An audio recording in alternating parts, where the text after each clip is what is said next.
Hi, I'm Brian McLaren. In these times of anxiety, stress, disease, waiting, we need practices to help us stay not only physically safe and healthy, but spiritually safe and healthy. And one of those practices is the practice of checking in. My wife and I are here alone in our house for day after day after day.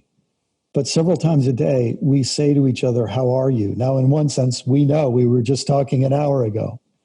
But the act of checking in allows us to periodically give each other a chance to open up.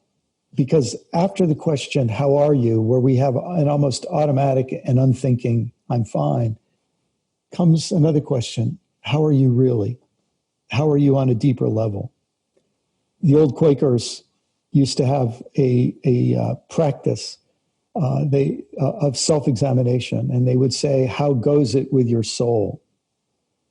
And it's good for us to do this with one another, and even this is one of the purposes of journaling. It's a way of us to check in with ourselves, to ask ourselves, "How goes it with my soul?"